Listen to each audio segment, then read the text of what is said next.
Well, it was an interesting one. It's good. We were living in Hong Kong at the time, and I had announced to my parents two things.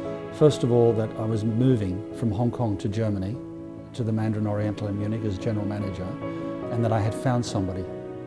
And it was an interesting phone call because I said to my mum, I'm going to share my life with somebody very special. And of course it was about Eddie.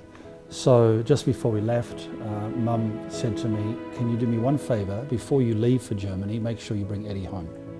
And I was really nervous about it because it was the first time they were going to meet Eddie. And we flew into Australia, and you've got to understand, you fly from Hong Kong into Sydney, two metropolitan cities. Then you go on board a small turboprop plane, and then you fly down the coast and land amongst the cows and the kangaroos and everything else. And you step out, and there was my parents who met him at the beginning with perhaps just a simple handshake. After 2 weeks or 3 weeks of being at home with my parents, my father could not stop holding him at the airport.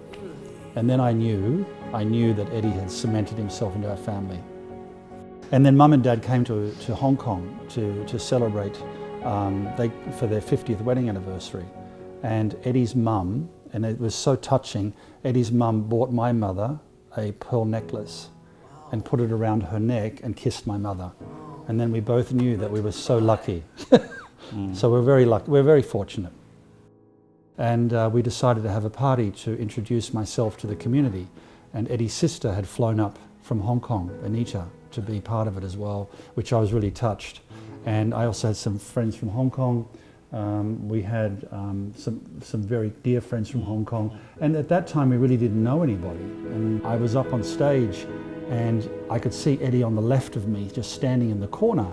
And I was caught in a moment whereby, you know, I was in what I thought was the most beautiful hotel that I've ever worked in. I mean, this is, for me, the best of my career, to manage this. And then I look to the left and I see the person who has shared this journey with me, the good and the bad. He knows more about hotels than anyone really thinks about.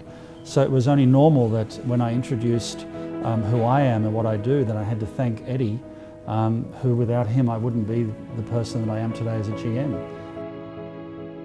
We were both quite overwhelmed how everyone in Taipei, or who were there, was so taken by that. Acceptance. And it was such an acceptance. It just came out. It wasn't rehearsed. I mean, Luann and I had discussed what I was going to say, and it was like thanking the officials and all that sort of thing.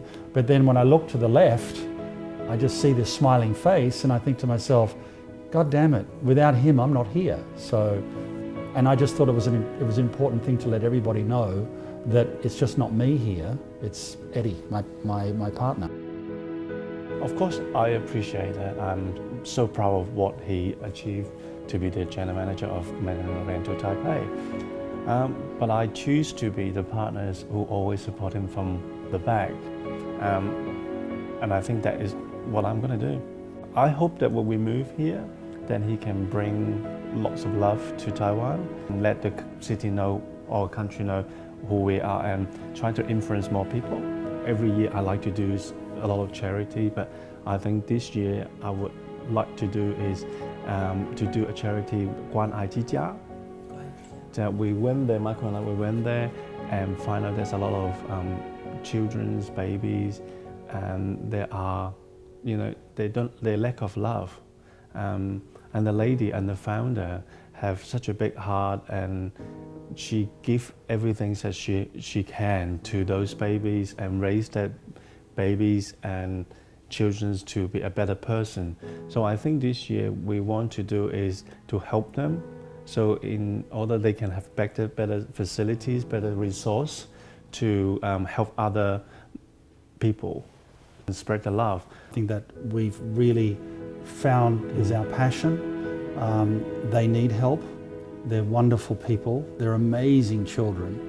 And I think that if Eddie and I guess, in being so lucky and fortunate in what we have gone through in life where we are today, if we can make one single statement or have some sort of impact on the city, would be to do a beautiful event on the 2nd of December to host and to raise money for Harmony Home, which we're so looking forward to as our major charity event for the hotel.